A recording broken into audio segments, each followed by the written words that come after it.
उपस्थित ग्रामीण के सम्मानित अध्यक्ष पूर्व विधायक आदरणीय मुनीम शुक्ला जी, इस कार्यक्रम में उपस्थित हमारी महिला नेत्री समाजवादी पार्टी की महिला सभागृह जिलाध्यक्ष आदरणीय अर्चना रावत जी, आदरणीय प्रधान जी, इस कार्यक्रम में उपस्थित अनुसूचित जाति प्रकोष्ठ के जिलाध्यक्ष भाई रंजन पासवान जी, विधानसभा अध्यक्ष के कुशवाहा जी और हमारे ब्लॉक के सम्मानित अध्यक्ष जितेंद्र जी, छात्र सभा के सम्मानित जिलाध्यक्ष, इस कार्यक्रम के आयोजक भाई शिवेंद्र यादव जी, शरद यादव जी, करमवीर यादव जी, हमारी बहन अंजलि सिंह जी, हमारी महिलाएं गुड्डू तिवारी जी और सभी सामने आए इस क्षेत्र प्यारे बैठ जाओ। मैं सबसे पहले इस कार्यक्रम के आयोजक सभी को उनकी टीम को अरे तो बैठ करो क्या भाई बाहर बांटा जाए एक बार बांट के फिर दोबारा दिल डिस्टर्ब कर। इस कार्यक्रम के लिए उन्हें ढेर सारी बधाई देता है और कुछ कहने से पहले भारत के पहले विश्व के पहले संविधान निर्माता बाबा साहब अम्बेडकर के चरणों में सत्ता समर्पित करते हुए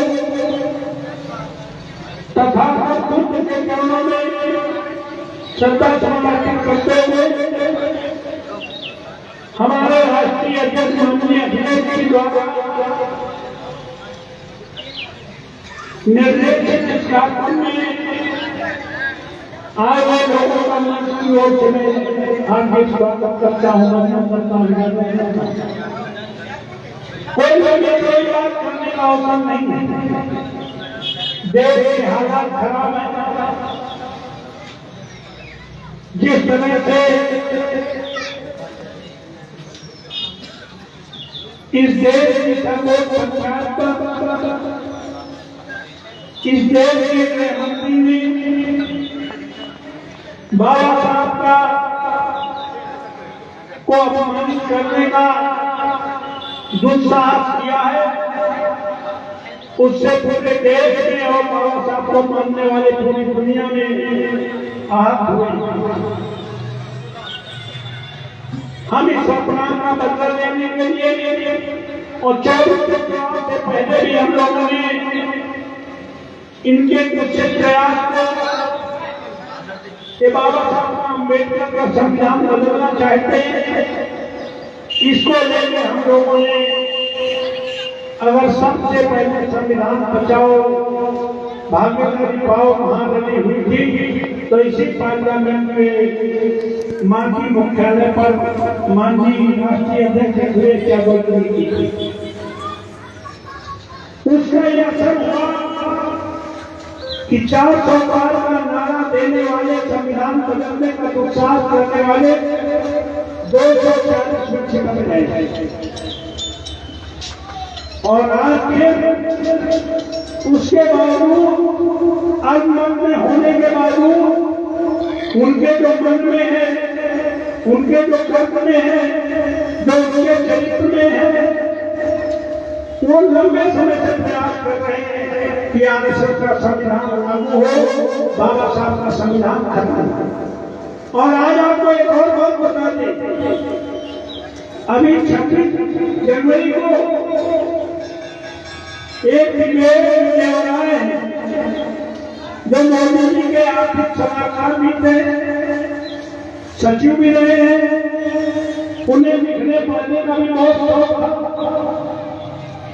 ये आरएसएस के लोगों ने उन्हें लिखने के लिए जो किया था उसमें उन्होंने आर्टिकल में लिखा है कि ये संविधान संशोधन नहीं करना, इन बाबा साहब अम्बेडकर के संविधान को पूरी तरह बदलना है।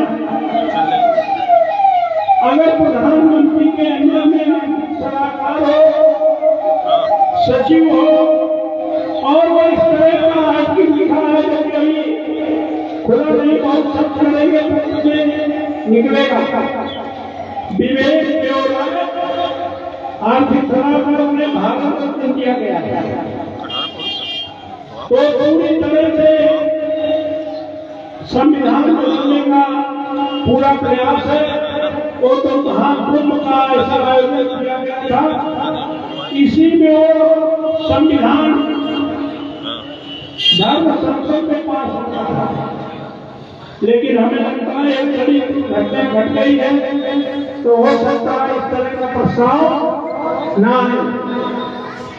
लेकिन खतरा डरा नहीं है। ये बात इसलिए कह रहा हूं कि संविधान के कारण ही हम हैं। कोई भी आंदोलन के लिए नहीं, पिछड़ों के लिए नहीं, दलितों के लिए नहीं, सबके लिए नहीं।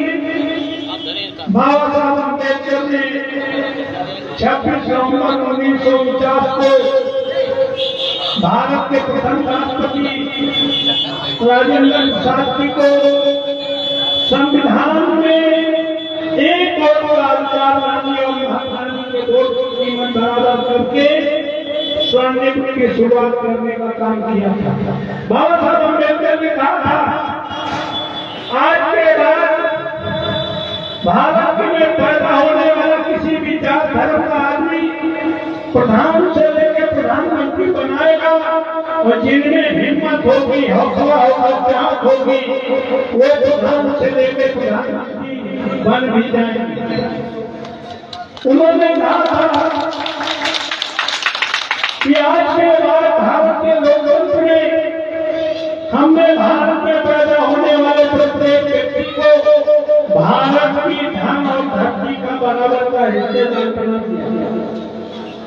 लेकिन दुर्भाग्य है 76 वर्षों के संविधान को लागू हुए लोग अपना मकान, अपनी दुकान को छोड़कर अपने घर के दरवाजे वाली सड़क को सरकारी समझते हैं, दरवाजे के बाहर बिजली के खंभे को सरकारी समझते हैं, सामने वाला पार्क सरकारी समझते हैं। और यही कारण है कि पूरे देश की संपत्ति को मौजूदा शासन में एक एक करके अदानी अंबानी को बेचने का काम किया और 140 करोड़ लोग ये समझकर बैठे कि ये तो सरकार का था, सरकार ने बेचे हमें करने काश तुम्हें मालूम होता बाबा साहब अम्बेडकर ने कहा था कि आज के बाद धन और धरती का बराबर का हिस्सेदार बना दिया तो क्रांति हो जानी चाहिए इस देश में। तो साथियों कहना चाहता हूं तो फिर का अनाज मिलता है, इसी को हमारे दलित समाज के लोग समझते हैं कि ये सरकार बहुत अच्छे किलो का सब दे रही। बाबा साहब ने धन और धरती का बराबर का हिस्सेदार बना दिया तो 5 किलो अनाज क्या भाई। लेकिन बाबा साहब अम्बेडकर ने कहा था कि हमने संविधान के जरिए तुम्हें धार्मिक आजादी देगी, तुम अपनी तरफ से सभी जात धर्म लोग पूजा कर पाएंगे, प्रार्थना कर पाएंगे, ये धार्मिक आजादी है। सामाजिक आजादी कम हुई है, वो सामाजिक आजादी भी मिली है और एक वोट का लाभ लेकर के प्रधान से लेकर प्रधानमंत्री बनने का अधिकार दिया है और राजनीतिक आजादी मिली है।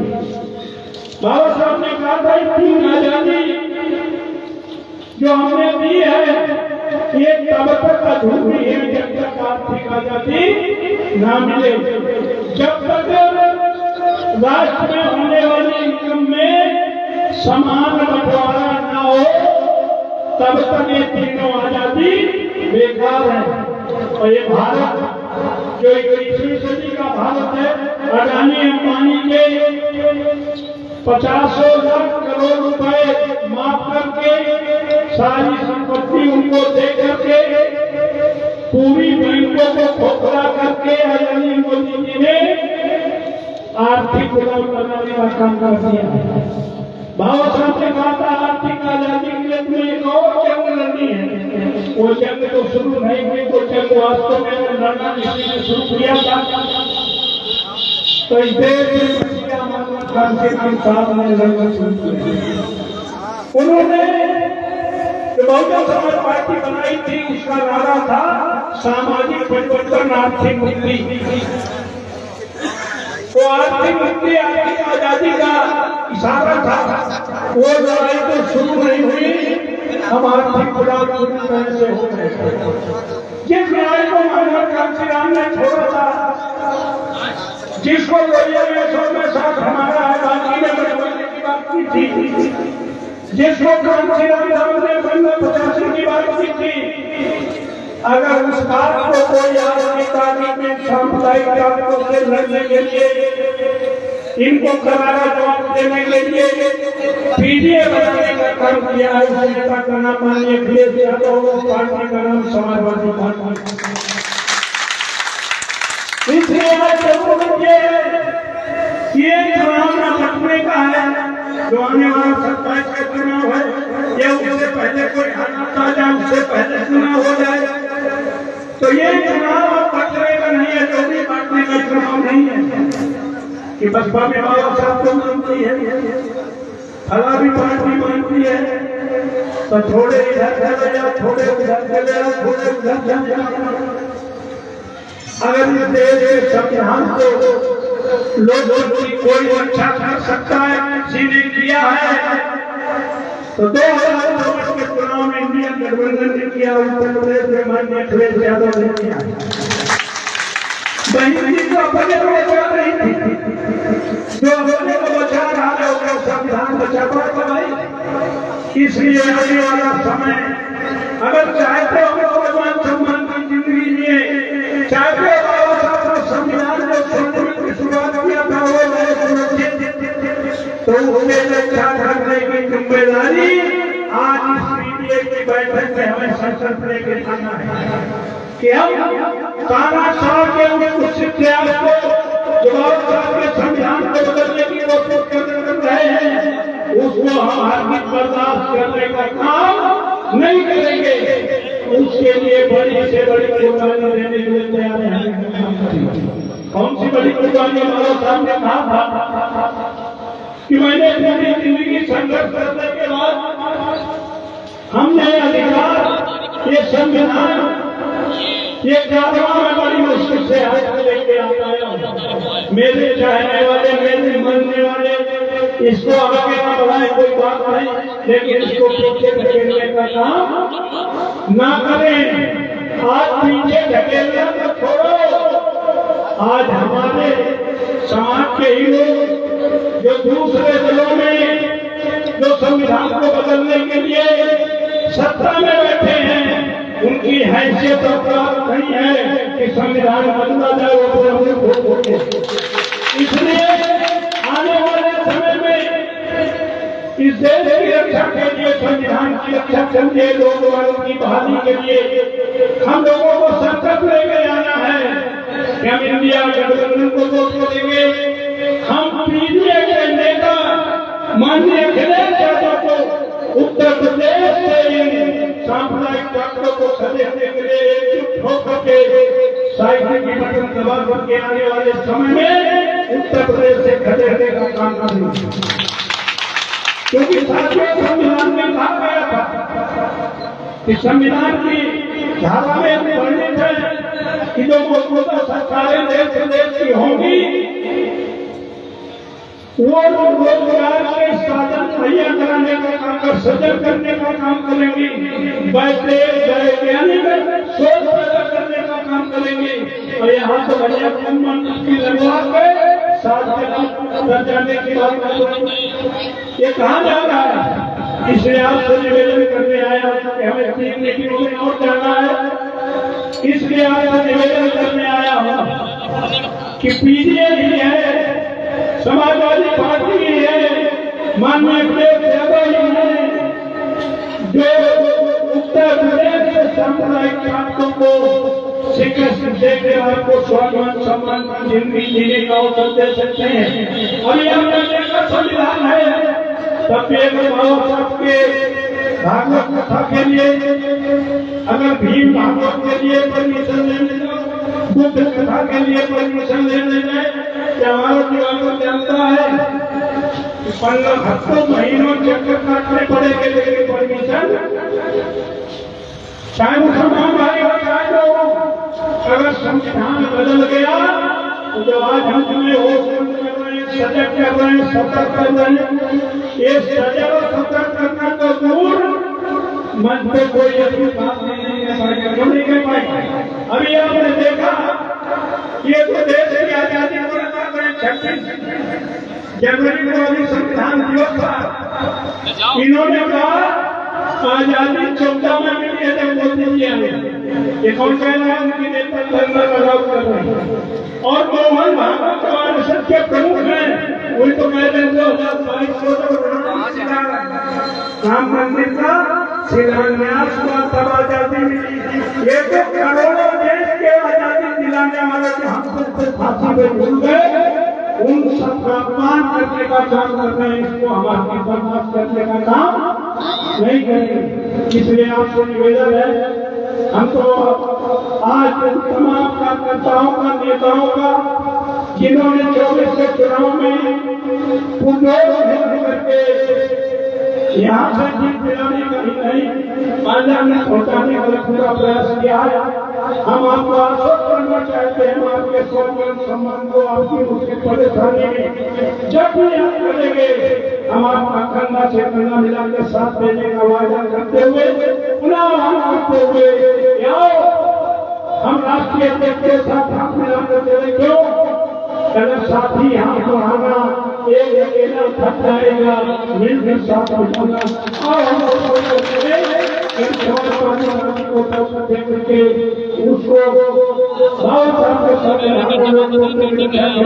ताकत देने का काम करेंगे। हम बचने का काम नहीं करेंगे, हम डरने का काम नहीं करेंगे, हम डर का मुकाबला करने का काम करेंगे। आजादी की रक्षा के लिए जरूरत पड़े तो सड़कों को करेंगे और जरूरत को जेलें भरेंगे, और इससे भी अधिक जुर्माने देने पड़े तो पीछे हटने का काम नहीं करेंगे। बहुत बहुत धन्यवाद। जय भीम, जय भारत।